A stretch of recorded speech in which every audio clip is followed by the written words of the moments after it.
السلام علیکم ورحمۃ اللہ وبرکاتہ۔ آج میرے دل و دماغ میں ایک ڈسکوری آئی، ایک روحانیت سے بھری ہوئی بات دماغ میں آئی، تو میں چاہا کہ یہ بات کو میں میرے مریدوں تک پہنچاؤں تاکہ ان کے ایمان اور عقیدے میں اضافہ ہو جائے۔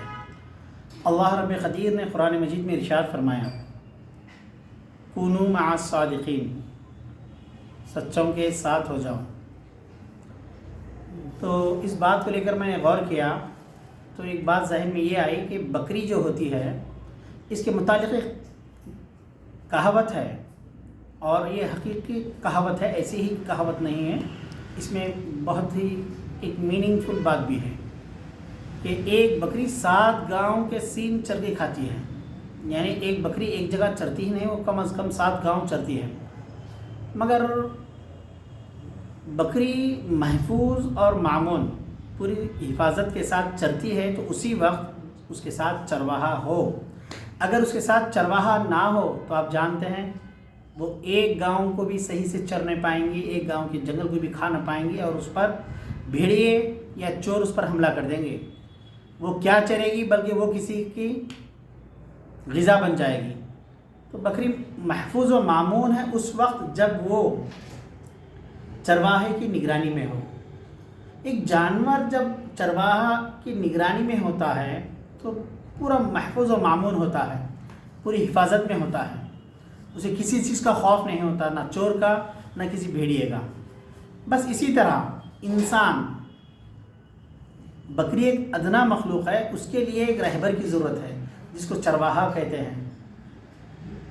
جب ایک بکری کے لیے چرواہا اور نگرانکار کی ضرورت ہے تو آپ مجھے بتائیے انسان کے لیے کیوں نہیں ہے؟ انسان کے لیے کیوں ضرورت نہیں؟ انسان کے لیے تو بدرجہ اولا ضرورت ہے۔ کیسی ضرورت؟ جب بندہ اس دنیا میں آیا ہے تو اس کے ساتھ نفس اور شیطان بھی آیا ہے۔ نفس اور شیطان کے چنگل سے بچنے کے لیے، نفس اور شیطان کے فریب سے بچنے کے لیے جب بندہ اپنی زندگی گزارتا ہے تو ایک طرف نفس ایک طرف شیطان اس پر حملہ بولنے والے ہوتے ہیں۔ جب اس کے ساتھ رہبر ہوگا، پیر ہوگا، جیسے بکری کے ساتھ چرواہا ہوتا ہے، جب اس کے ساتھ رہبر یعنی اس کا پیر ہوگا تو اس کے زندگی کا نہج بدل جائے گا۔ کیسا نہج بدل جائے گا؟ وہ نفس کے ساتھ بھی لڑ پائے گا اور شیطان کے مکر و فریب سے بھی واقف ہو پائے گا۔ جس طرح بکری 7 گاؤں کے سیم چرتی ہے، جب ایک بندہ کسی پیر کی نگرانی میں ہوتا ہے تو وہ بھی 7 آسمان چرنے کے لائق ہو جاتا ہے، یعنی 7 آسمانوں کی سیر کرنے کے لائق ہوتا ہے، 7 زمین سیر کرنے کی طاقت پیدا ہوتی ہے، جنت کی سیر کرنے کی اس کے اندر طاقت پیدا ہو جاتی ہے۔ کیوں؟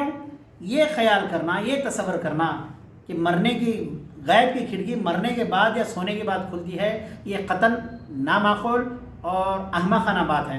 اگر آپ توجہ دیں اپنے آپ پر اور رہبر کی نگرانی میں، پیر کی نگرانی میں رہیں، اپنے پر زور دیں، ذکر و اذکار کریں، مراقبہ کریں، نفس اور شیاطین کے چنگل سے محفوظ ہوتے جائیں، تو آپ میں یہ خوبی پیدا ہو جاتی ہے کہ آپ بیٹھتے زمین پر ہیں اور آسمانوں کی سیر کرنے کے لائق ہو جاتے ہیں۔ فرشتوں کا دیدار ہوتا ہے اور رب خدا بند کے آپ قریب ہونا شروع ہو جاتے ہیں۔ دیکھیے، اگر انسان میں غور و فکر کرنے کی صلاحیت ہے تو ایک بکری سے بھی وہ نصیحت حاصل کرتا ہے۔ اور کئی لوگ ایسے ہیں کہ قرآن حدیث کا نام لے کے کہتے ہیں کہ مرشد نہیں ہوتا ہے، مرید نہیں ہوتا، یہ سب رسول کریم صلی اللہ علیہ وسلم کے زمانے میں نہیں تھا، یہ سب نادان اور بیوقوف لوگوں کی باتیں ہیں۔ حقیقت یہ ہے کہ قرآن نے کہا وَكُونُوا مَعَ الصَّادِقِينَ، آپ سچوں کے ساتھ ہو جاؤ۔ کون ہے سچے؟ جیسے کہ قرآن مجید میں اللہ رب قدیر نے ارشاد فرمایا، انعم اللہ علیہم من النبیین والصدیقین والشہداء والصالحین وحسن اولئک رفیقا۔ کون ہے سچے؟ اللہ نے کہا سچے وہ لوگ ہیں جن پر اللہ کا انعام ہے۔ کون ہیں جن پر انعام ہے؟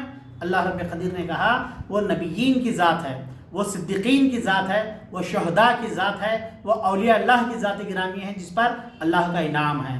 جن پر اللہ کا انعام ہے وہ نفس اور شیطان سے محفوظ ہیں، نفس اور شیطان کے مکر سے وہ ہوشیار ہو چکے ہیں۔ ہم جب ایسے بزرگوں کے حوالے ہو جائیں گے تو ہم بھی نفس اور شیطان کے چنگل سے، مکر و فریب سے بچ جائیں گے، دنیا آخرت میں کامیاب و کامران ہو جائیں گے۔ اللہ رب قدیر ہم سب کو پیروں کی نگرانی میں اپنا ظاہر باطن روشن کرنے والا بنائیں۔ والسلام علیکم ورحمۃ اللہ وبرکاتہ۔